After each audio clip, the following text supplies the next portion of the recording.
요한복음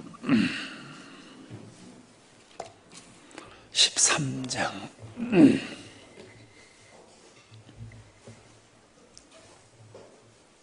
요한복음 13장 1절부터 30절까지 우리 한 절씩 나누어서 교독하십시다. 6월절 전에 예수께서 자기가 세상을 떠나 아버지께로 돌아가실 때가 이른 줄 아시고 세상에 있는 자기 사람들을 사랑하시되 끝까지 사랑하시니라.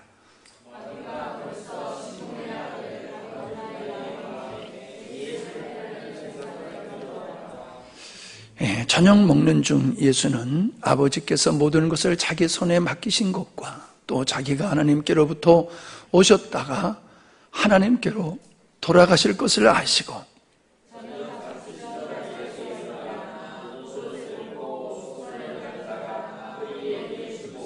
이에 대하여 물을 담아 제자들의 발을 씻기시고 그 두르신 수건으로 씻기시기를 시작하여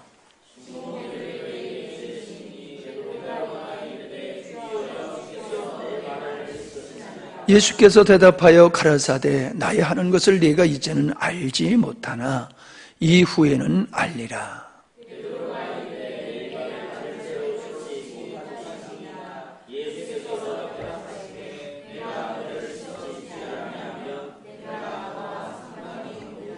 시몬 베드로가 가로되 주여 내 발뿐만 아니라 손과 머리도 씻겨 주옵소서.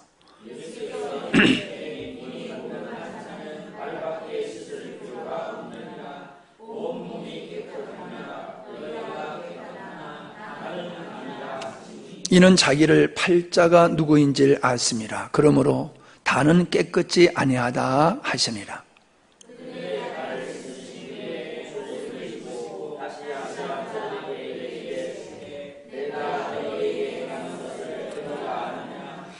너희가 나를 선생이라 또는 주라 하니 너희 말이 옳도다. 내가 그러하다.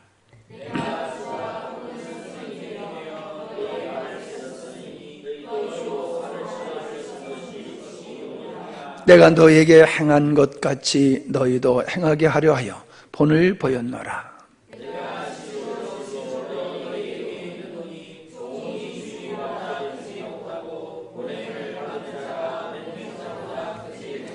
너희가 이것을 알고 행하면 복이 있으리라.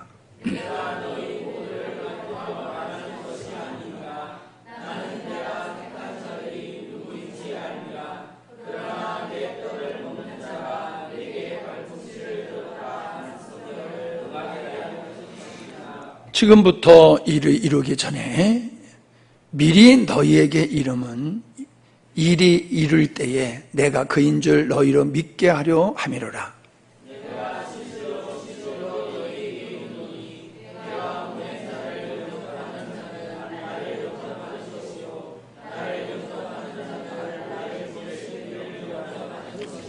예수께서 이 말씀을 하시고 심령에 민망하여 증거하여 가라사대 내가 진실로 진실을 너희에게 이르노니 너희 중 하나가 나를 팔리라 하시니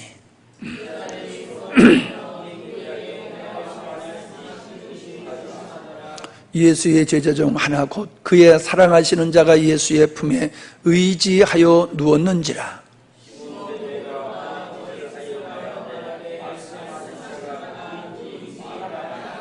그가 예수의 가슴에 그대로 의지하여 말하되 주여 누구 오니까?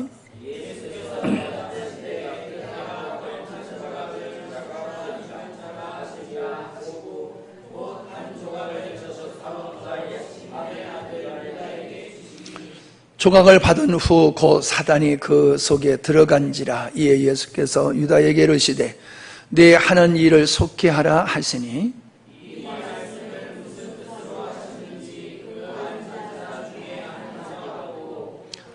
어떤 이들은 유다가 돈꾀를 맡았으므로 명절에 우리의 쓸 물건을 사라 하시는지 혹 가난한 자들에게 무엇을 주라 하시는지로 생각하였더라.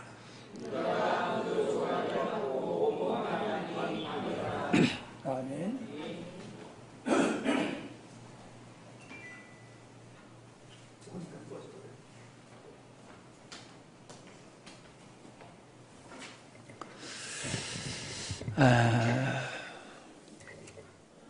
오늘 말씀은 제자들의 발을 씻기시는 주님의 모습과 유다가 예수님을 배신하게 되어지는 내용이 됩니다. 6월절 전이다라는 말씀으로 시작이 됩니다. 우리는 6월절 하면은 6월절 어린 양이 생각이 납니다. 그리고 예수님은 다른 절기에 십자가를 지신 게 아니라 6월절에 예수님은 십자가를 지셨다는 겁니다. 우리가 이미 나누었던 바와 같이 구약의 모든 절기는 예수님의 구원 사역과 연관 있다라고 하는 겁니다. 구원 사역과 연관이 있는 절기. 그러니까 구약 속에는 이미 예수 그리스도께서 우리를 구원하실 것에 대한 그런 내용들이 풍성하게 있었다는 거지요. 그렇지만은 모든 사람들이 그 절기를 지키면서 이 절기가 장차 우리를 구원하실 메시아를 예표하는 것이다라고 인식하면서 하는 사람이 얼마나 있었을까 하는 생각을 가져봅니다. 많지는 않았을 것 같아요. 왜냐하면 예수님을 십자가에 못 박은 그 주인공들이 성경의 전문가들이었어요. 근데 그들은 그 예언된 말씀, 그 절기를 통해서 인류를 구원하실 하나님의 그 섭리를 그들은 몰랐다는 겁니다. 이번에 서울 가가지고 사역하면서 의사를 4명 놓고 내 설교를 해본 게 또 처음이에요. 근데 그분 중에 한 분이 아주 둘이 다 유명한 교회 다녀요. 한 분은 그 베이직 교회라고 또 유명한 교회인데 거기 다니시고, 한 분은 성경이 보이네 책 쓰신 분 있잖아요. 강의하신 분. 그 교회 다니시고 그러더라고요. 한 분은 이제 오래 다니신 분이고, 한 분은 예수님 믿은 지 이제 3년밖에 안 됐대요. 내가 3년이 됐는데도 성경을 한 번도 일독을 못해서 일독을 하려고 교회 안에 그 성경 통독반에 들어갔다. 그런 얘기를 하셔서 한편 감사하면서 또 한편 염려가 돼서 몇 마디 말씀을 나눴어요.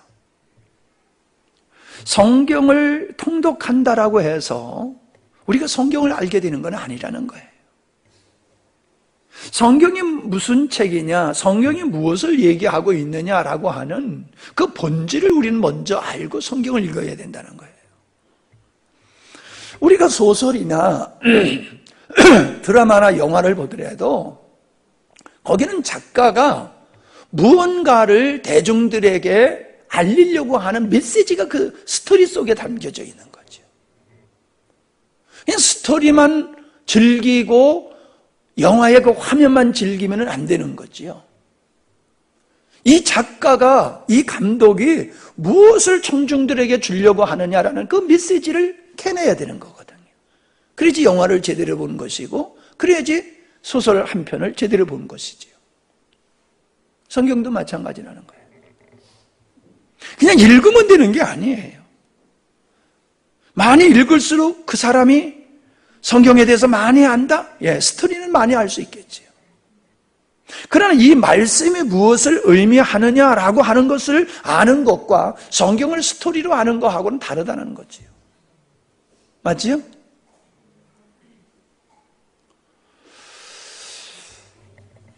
그렇게 성경에 박식했던 사람들이 왜 예수님을 십자가에 못 박았을까요? 그런 성경을 스토리로 알았다는 거예요. 성경 속에 있는 메시지, 복음은 그들이 발견하지 못했다는 겁니다. 수천 년 역사 속에서 말입니다. 수백 년 역사 속에서 말씀을 읽고 말씀을 가르쳤지만 이 말씀의 진위가 뭔지는 그들은 몰랐다는 거예요. 그런 역사는 과거에만 있는 게 아니라 지금도 반복되고 있다라고 하는 것을 우리는 알게 되지요. 우리는 어떨까 하는 생각을 지울 수가 없습니다. 내가 예수님을 믿은 지가 꽤 오래됐는데 내가 예수님을 얼마나 아느냐라고 하는 거예요. 또 얼마나 깊이 아느냐라고 하는 거예요. 그래서 표면적인 것만 아는 것을 가지고 내가 예수님을 안다라고 하는 것은 아주 불행한 겁니다. 그런 사람은 예수님의 본질에 대해서는 알 길이 없어요. 알 수가 없어요. 왜? 이미 나는 안다라고 하는 자부심에 빠져 있기 때문에 진짜 알아야 될 것은 그들이 귀가 닫혀 있으므로 들을 수가 없는 거예요. 제가 목회를 하면서 여러 사람들을 만나면서 마음속에 기쁠 때가 있고 참 갑갑할 때가 있어요. 기쁠 때가 언제냐? 그냥 하나님의 말씀에 목이 말라가지고 그냥 달려들어서 물을 마시는 것과 같이 그렇게 마시는 분이 있는가 하면은 말씀을 들은 지가 벌써 꽤 오래됐는데도 여전히 처음 만났을 때의 그 모습을 그대로 가지고 있는 분들이 있더라는 거예요. 이번에 서역 사역에도 보면은 새로 만난 장로님, 권사님이 그분도 유명한 교회 다니시는 분이에요. 카이스트 대학에서 교수로 생활하셨던 분이에요. 머리가 대단하지요, 근데 그분이 이번에도 오셨어요. 지난번에 여기 내려오셨었는데 오셔서 하시는 말씀이에요. 목사님, 제가 기도 상담 받으러 온 게 아니고 그냥 목사님 보고 싶어서, 목사님 사모님 얼굴 보고 싶어서 왔습니다. 그러면서 장시간을 앉아서 교제하다가 그리고 가셨어요. 그런 분 보면 제 마음이 흡족해요. 참 마음이 보람이 있어요. 근데 어떤 분은 성경 공부하는 데 참여하셨었거든요. 근데 지금은 그 모습을 보면은 성경 공부하기 전의 모습이나 지금의 모습이나 변함이 없어요. 똑같아요.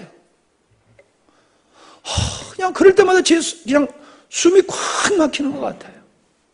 말할 자신이 없어져요. 말씀을 전할 용기가 사라져버려요. 이렇게 아무리 전해봤댔자 그냥 제자리잖아. 해야 뭐해? 이런 생각이 자꾸 들어요. 낙심이 돼요, 제 자신. 아마 그런 사람 중에 오늘 나온 사람, 바로 유다가 그런 사람 중에 한 사람이다. 저는 그렇게 생각을 해봅니다. 그는 3년 동안이나 예수님과 함께 생활했던 사람이지요. 예수님과 3년 동안 동고동락하면서 예수님이 하시는 말씀을 다 들었고 예수님이 행하시는 것도 보았고 예수님과 함께함으로 예수님의 마음과 성품과 그 예수님에 관한 외적인 것은 다 알았겠죠. 오죽했으면 예수님이 그에게 회개를 맡기셨겠습니까? 돈깨를 맡았으므로 회개를 맡았어요. 그래서 제자들과 예수님께서 함께 생활하는 데 필요한 그런 재정적인 일을 관리했다는 거예요. 이 똑똑한 사람입니다. 네. 저는요, 여러분 세금 그거 정산하는 거 빠져가지고 그거 좀 하라고 그래가지고 하면요, 한 사람 걸 뽑아가지고 맞히는데도 왜 이렇게 안 맞는지 몰라요. 예? 몇 번 해도 틀려요. 왜 이렇게 틀리지?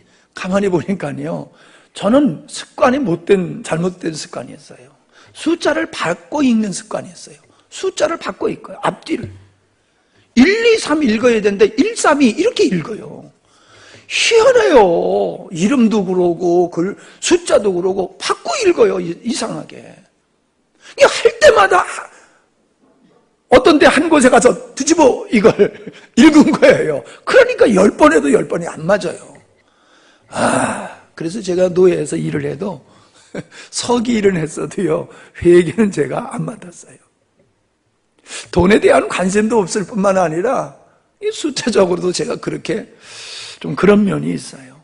근데요, 회계를 잘 하시는 분들 보면요, 숫자에 엄청 강해요.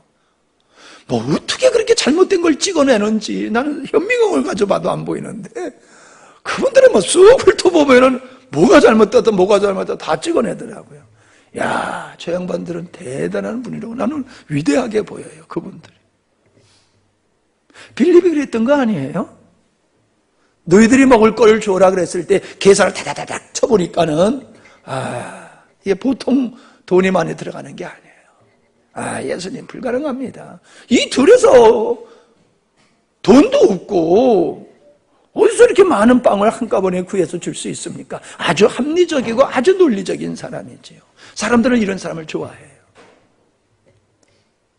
사람들은 이런 사람을 좋아해요. 아주 논리적이고 이성적이고 합리적인 사람. 사람들은 그런 사람을 좋아해요. 근데 주님이 그런 사람 좋아하실까요? 싫어한다는 말은 제가 안 합니다. 그러나 그가 하나님이 주신 재능이 도리어 그에게 아주 나쁜 작용을 할 수 있다는 것도 우리는 놓쳐서는 안 됩니다. 남다른 지혜가 있고 남다른 총명함이 있고 남다른 뛰어남이 있는데 그것을 주님보다 더 의지하다 보면은 하나님의 말씀이 모순으로 보이는 거예요. 하나님의 말씀을 받아들일 수가 없는 거예요. 왜? 하나님의 생각과 인간의 생각은 하늘과 땅의 차이만큼 다르다고 말씀하셨잖아요. 하나님의 방법은 인간이 봤을 때 어리석게 보이는 거고 미련하게 보이는 거고 수치스럽게 보이는 것이라고 말씀하셨잖아요. 그렇기 때문에 믿음으로 주님의 말씀과 주님의 말씀으로 이 시대를 영적인 시대를 바라보는 게 아니라 인간의 생각과 이성과 합리적인 논리로 하나님의 말씀을 보고 그리고 영적인 세계를 보면은 동화와 같은 거예요. 신화와 같은 얘기예요. 그러니까 그런 사람들은 예수님을 못 믿어요.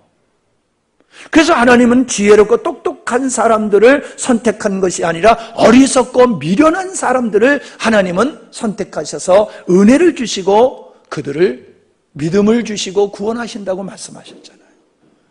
난 똑똑하니까 머리 좋으니까 난 은혜밖에 틀렸다. 그렇게 낙심하지 마세요.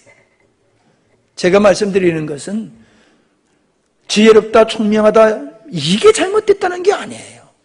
그거를 하나님보다 더 신뢰한다는 거, 그거를 지적하는 것이지 나는 좀 못났어. 그러니까 나는 은혜 받을 수 있는 거야. 그것도 또 아니라는 거예요. 인간적인 어떤 지적인 수준을 얘기하지만은 근본적인 것은 그게 아니라 그런 것을 내가 얼마나 의지하느냐는 거예요. 얼마나 거기 묶여있느냐는 거예요. 열등의식에 묶인 것도 문제예요. 교만함에 빠져있는 것도 문제예요. 똑같은 거예요. 문제는 뭐예요? 공통된 것이 하나님보다 자기를 더 신뢰하는 것. 그게 문제라는 거죠. 아마 그 사람 중에 한 사람이 유다였을 것이다. 이렇게 우리는 충분히 생각해 볼 수가 있습니다. 그는 3년 동안 예수님과 함께 했지만은 사실 예수님이 누군지는 몰랐던 사람이에요. 그렇게 예수님과 가까이 지내면서도 예수님이 누군지를 몰랐던 사람. 유다만 그럴까요? 평생 예수 믿어도 예수님이 누군지를 모르는 사람 많아요. 심지어 목사가 돼서 설교를 해도 예수님이 누군지를 모르는 사람이 있어요.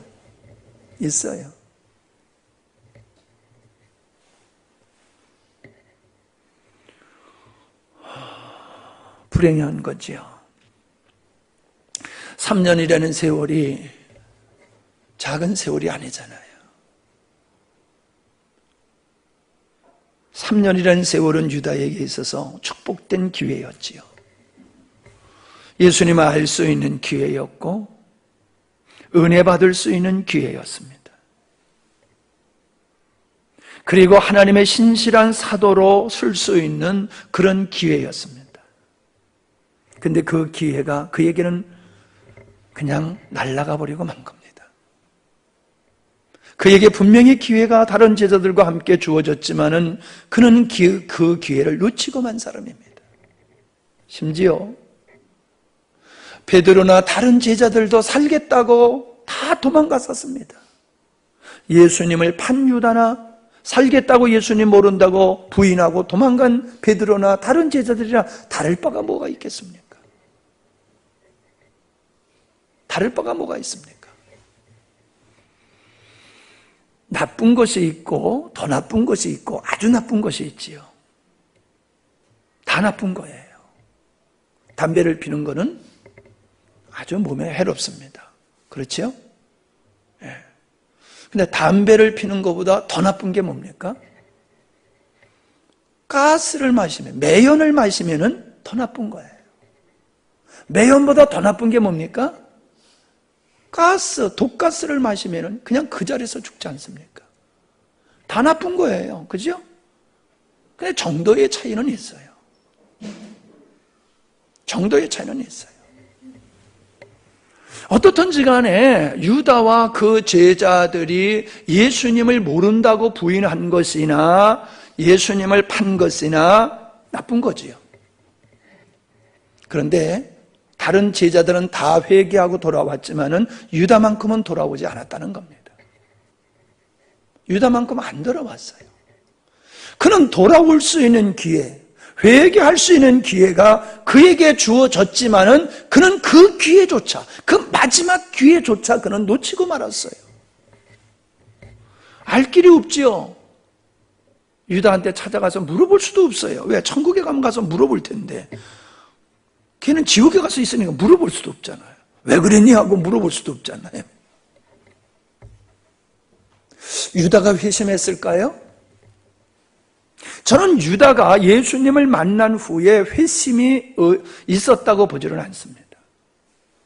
예수님을 통해서 내가 죄인이로구나 라고 하는 것을 그가 깨닫고 이분이 나의 구세주라구나, 이런 시간이 그에게 과연 있었을까? 그 있었다라고 하면요, 넘어져도 돌아오게 되지요. 근데 그는 안 돌아왔어요. 까마귀같이 안 돌아왔어요. 왜 안 돌아왔어요? 저는 그가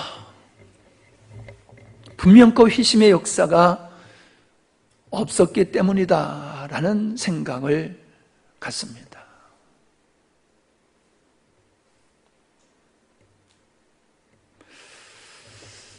오늘도 예수님은 믿지만은 이 회심한 사건이 의심되는 사람들이 많습니다. 이번에 전도사 고시, 강도사 고시, 장로 고시, 목사 고시를 봤어요.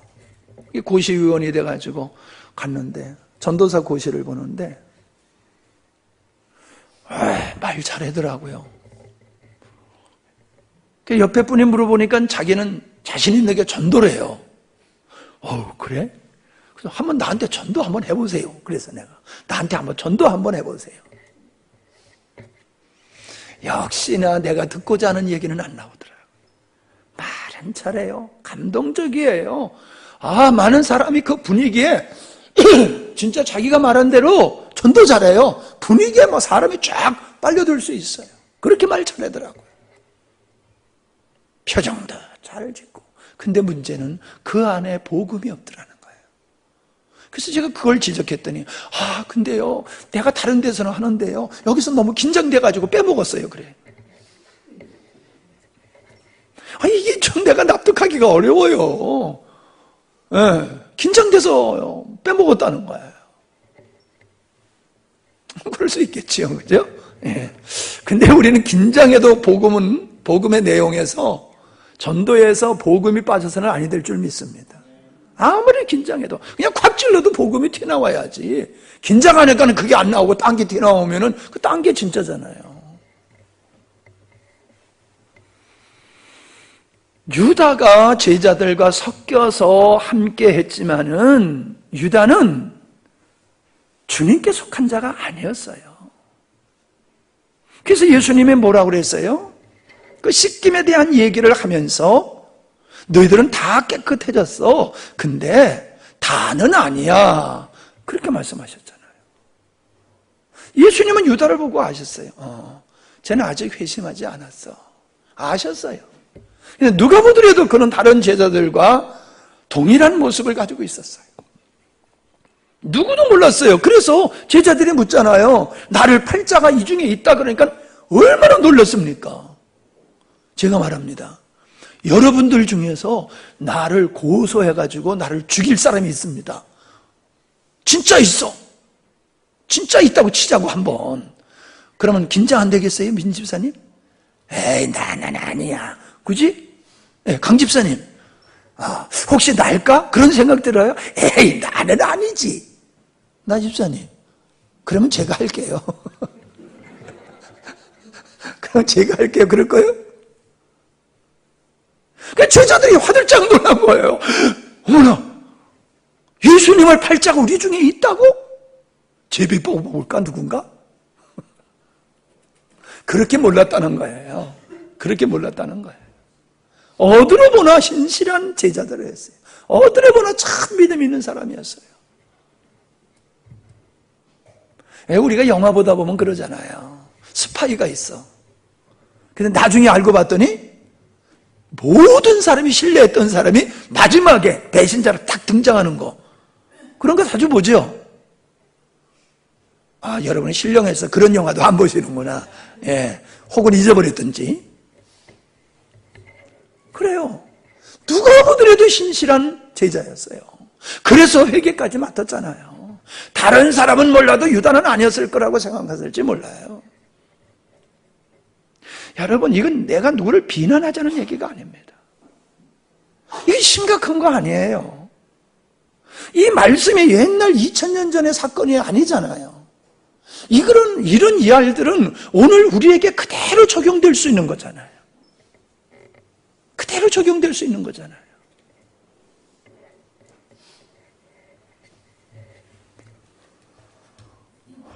우리는 긴장해야지 됩니다. 긴장해야지 됩니다. 저 사람이 진짜 예수 믿는 사람이 안 믿는 사람이야. 내가 내 마음속에 있는 걸 고백해야 돼 말해야 돼. 이런 거 말고 그런 것 때문에 긴장하라는 게 아니에요. 분명히 교회 안에는 주님이 말씀하신 것과 같이 가라지가 있고 알곡이 있다고 말씀하셨어요. 우리가 지금 긴장하여 하고 아파해야 될 것은 교회 안에 있는 이 가라지들이 은혜를 입고 주님 앞에 돌아올 수 있기를 위해서 우리는 기도해야 된다는 거예요. 혹은 내가 그런 사람이 아닐까라고 하면서 자기의 신앙을 지속적으로 성경에 거울에 비춰가지고 나를 확인하고 나 점검하고 확인하고 점검하는 일들을 해야 된다는 거예요. 내가 모태신앙이다. 청년회 회장했다. 여전도 회장했다. 안수집사다. 권사다. 그게 의미가 있습니까?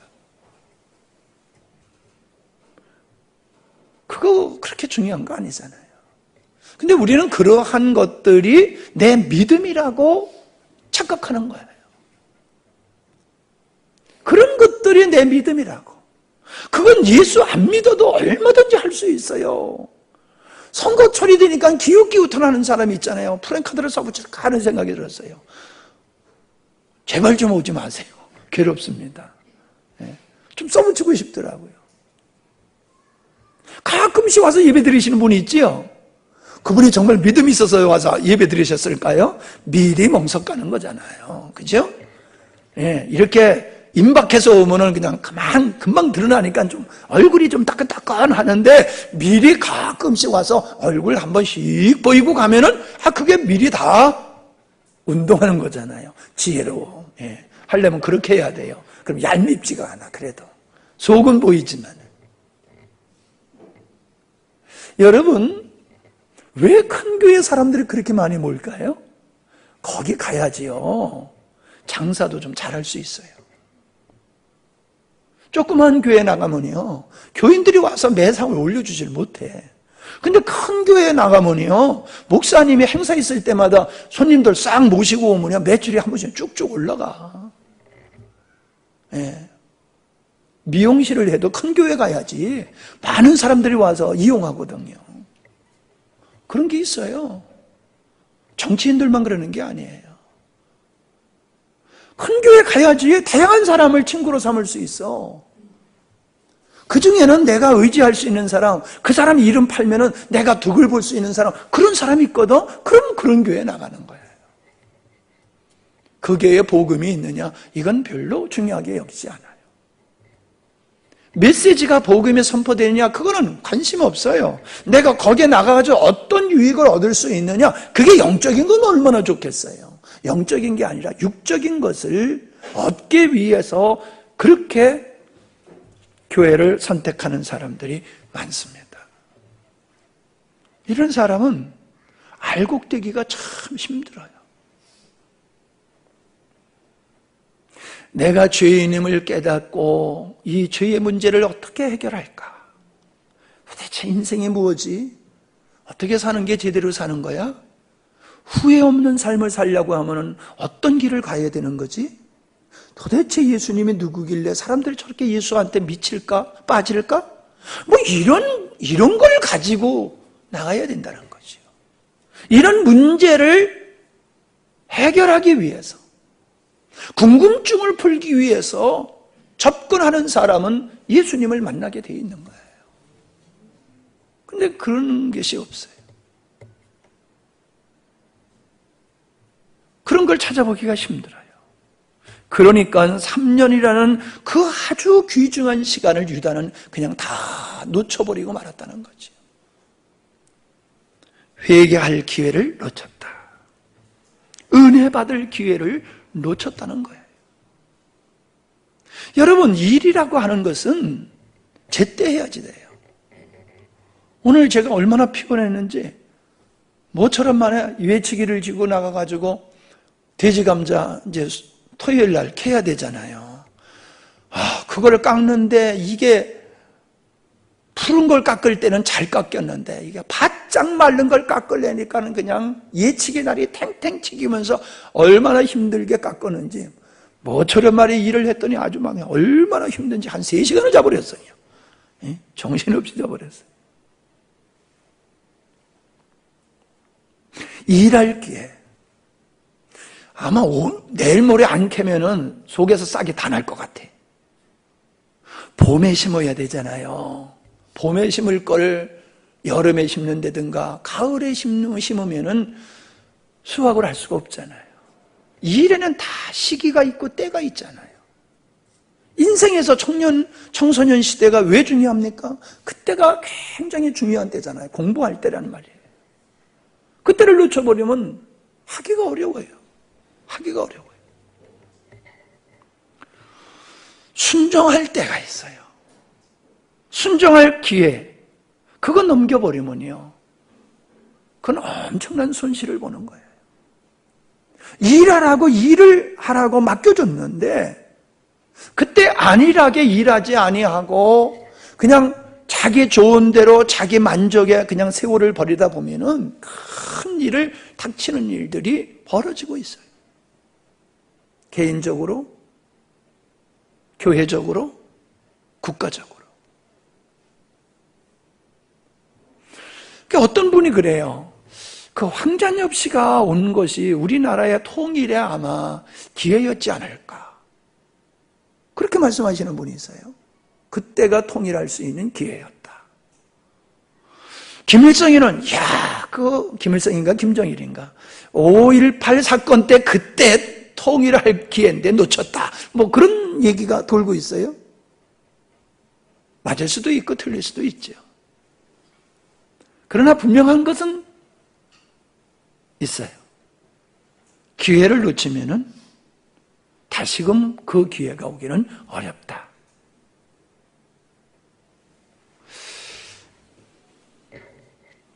우리가 하나님 앞에서 오늘 지금 나에게 어떤 기회를 줬는지를 우리는 생각해 봐야 돼요. 오늘도 우리 박정덕 집사님하고 이가운 집사님 찬양 인도하는데 이가운 집사님 어찌나 흔들었는지 나도 그냥 따라서 막 흔들어지더라고. 그때 순종을 했기 때문에 오늘 자연스럽게 하잖아요. 박 집사님 오늘 틀렸지? 예. 나는 더 틀려. 앞에 앉아가지고 이렇게 박자 맞추기가 힘드는지 이게 뭐 들어갈 때인지 나올 때인지 나이가 아주 나 진짜 힘들어. 그냥 감으로 부르는 건데 이게 이 반박자 사람 잡는 거야. 아직 이게 왜 그렇게 만드는지 몰라. 편안하게 만들지 말이야. 저들은 어떨지 모르지만 우리 같은 사람은 그거 힘들다고. 왜 그렇게 어렵게 만들어가지고 은혜가 안 되잖아. 그거 박자 들어가야 되는 거야 말아야 되는 거야. 줄넘기 할 때 줄넘기 할 때 여러분 신경 쓰이죠, 그죠? 딱 언제 뛰어들어가야 되나? 하나 둘 탁 뛰어들어가잖아. 찬양을 부를 때 그런 마음이에요. 그냥 마음대로 불러야 되는데 들어가야 돼? 말아야 돼? 막 이렇게 긴장해가지고 은혜가 안 돼. 아이 참. 하나님은 오늘 우리들에게 어떤 기회를 주시고 있는가를 우리는 생각해 보십시다. 어떤 기회? 개인적으로 어떤 기회를 하나님께서 나에게 주셨나? 회개할 기회를 주셨나? 은혜 받을 기회를 주셨나? 일할 기회를 주셨나? 하나님은 분명히 우리에게 날마다 우리에게 다가오는 시간 속에서는 하나님의 우리에게 기회를 주신다는 거예요. 기회를. 그게 축복이에요. 기회가 없는 게 불쌍하고 저주스러운 거예요. 기회가 없는 게. 살아있으나 기회가 없어. 왜? 늙으니까. 늙어지면은 기회가 줄어드는 거예요. 의성아, 알았냐? 이렇게 허여지면은 기회가 없어져. 너가 저렇게 새카마야지 기회가 많은 거야. 아직 여러분 기회가 많습니다. 아멘? 근데 그 장담은 못해요. 그죠? 분명히 기회는 많이 있는 것 같아. 근데 그 장담은 못해요. 그 기회가 어느 날 그게 다 올 수 있어요. 어느 날 기회가 무한정으로 나에게 기회가 올 것 같은데 오늘로서 기회가 끝이로구나 나에게. 절망을 경험하는 사람이 있어요. 기회는요 그렇게 무한대로 오는 게 아니에요. 은혜 받는 거요? 은혜 받을 때 은혜 받아야 돼요. 은혜를 뭐 아무 때나 받고 싶으면 받을 수 있는 줄 아세요? 아니에요. 세계적인 부흥의 역사도 하나님의 타임이 있었던 거예요. 그때 믿음으로 반응한 사람들은 은혜를 받고 부흥의 역사를 이루었어요. 어찌 보면 여러분 힘들고 어려울 때가 우리에게 기회일 수가 있어요. 아멘? 영웅이 태평성대에서 영웅이 나온다고 그러지 않잖아요. 어려울 때에 영웅이 나온다고 그랬잖아요. 여러분 어려운 시대를 우리 살고 있어요. 영적으로. 우리는 영적으로 어느 때보다도 치열한 영적 싸움을 해야 하는 이 시대에 살고 있어요. 우리는 영적으로 싸워야 할 시기예요. 말씀으로 싸우고 기도로 싸우고 전도로 싸우고 사랑으로 싸워서 이겨야 할, 진리로 싸워서 이겨야 할. 아멘. 지난주의 말씀이 생각나십니까? 자다가 깰 때니라. 자다가 깰 때니라. 아이, 목사님 이렇게 편안한 시대에 뭘 깨이라고 그러십니까? 뭐 우리가 뭘 자고 있어요? 우리 자는 거 없잖아요. 어느 관점에서 보느냐는 거지요. 어느 관점에서. 육적인 사람은 영적 전쟁을 얘기하면은 조금 이상한 사람으로 여기지요. 아니, 조금 이상한 사람으로 여길까요? 복음적인 사람일수록 광신자로 사람들이 치부를 합니다. 복음적인 사람일수록. 아유, 저 극보수야, 저. 복음의 극보수야. 말이 통하지 않아. 그렇게 해가지고 어떻게 이 세상을 살아갈 수 있단 말이야. 그렇게 손가락질을 하지요. 그러나 우리가 하나님의 관점에서 보면은 정말로 느헤미야가 눈물을 흘리고 그가 식음을 전폐할 수밖에 없었던 그와 같은 그런 긴장된 시대다. 주님이 오실 날이 가까웠기 때문에 어둠의 영들은 세상의 온갖 것을 가지고 성도들을 미혹해서 믿음의 자리에서 떠나게 하는 이 일을 어느 때보담도 더 열심으로 하고 있다는 것. 그래서 우리가 정신 차리지 아니하면 그들의 간악한 간교한 계략에 속아 넘어가고 빠질 수밖에 없다. 이게 가슴으로 여러분이 느껴져야지 돼요. 목사님 너무 긴장해서 그러시는 거 아니에요? 네. 저를 긴장하게 하는 것은 성경이에요. 성경이 저를 편안치 못하게 만들어요. 성경이 저를 자꾸 긴장하게 만들어요. 성경을 읽으면서 마지막 시대의 사람들의 모습이 주님께서 말씀하신 그런 모습들로 그렇게 망가져가고 그렇게 흘러가고 있는 이런 게 제 눈에는 보여요. 아이, 목사님 너무 긴장해서 좀 너무 헛것 보시는 거 아니에요? 예, 헛것을 보고 있는지도 모르죠. 그러나 분명히 우리는 유다 같은 사람이 유다 한 사람으로 끝나는 건 아니라는 거지요. 얼마든지 유다 같은 사람이 이 시대에도 나올 수 있다는 것이죠. 적그리스도는 결코 불신자들 세계에서 나오는 게 아니에요. 적그리스도는 교회 안에서 나와요. 교회 안에서 적그리스도가 나오는 거예요. 우리는 세상적인 모든 것들이 불신자들에게서만 나온다고 생각하는데 아닙니다. 공산주의가 결국 교회 안에서 시작됐어요. 북한의 김일성이가 교회 안에서 자라난 사람이에요. 교회가 교회 역할을 감당하지 못하니까 김일성이가 나온 거예요. 막스가 나오고 레닌이 나오고. 여러분, 러시아가 얼마나 교회가 부흥했던 나라였습니까? 그러나 그건 겉으로 봤을 때 그랬던 거예요. 속으로 봤을 때는 러시아는 종교로서만 화려했지 복음으로서는 허당이었다는 거예요. 유럽 지역이 복음을 상실했을 때에 교회가 무너졌어요. 교회가 든든히 서는 것은 복음이에요. 예수 그리스도로 철저하게 무장된 사람들은 세상에 있으나 세상에 속한 사람이 아니라 주님께 속한 사람으로서 이기는 자, 깨어있음으로 이기는 자가 될 줄 믿습니다. 여러분,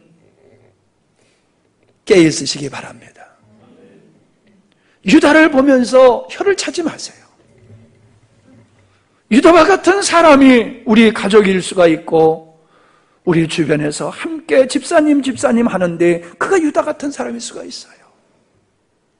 우리는 그런 사람들이 더 이상 나오지 않도록 하나님 앞에 깨어 있어야 될 줄 믿습니다. 기도합니다. 하나님 아버지, 6월절이 다가오심으로 당신이 십자가를 져야 될 것을 말씀해 주시고 십자가를 지신 후에 우리 주님은 아버지께로 돌아갈 것을 제자들에게 말씀하시면서 발을 씻기시는 일을 통하여 복음을 나타내셨습니다. 그리고 유다의 실패를 통하여 오늘 우리는 우리의 삶을 돌아보는 시간을 가졌습니다. 아버지, 유다 같은 자들이 되지 않기를 원합니다. 유다 같은 사람들이 교회 안에서 회개하고 주님 만나서 베드로와 같은 사람이 되어지기를 원합니다. 우리의 눈을 열어 보게 하시옵소서. 우리의 눈을 열어 깨닫게 하여 주시옵소서. 시대를 주님의 관점에서 바라볼 수 있도록 은혜 베풀어 주시옵소서. 예수님의 이름으로 기도하옵나이다. 아멘. 아까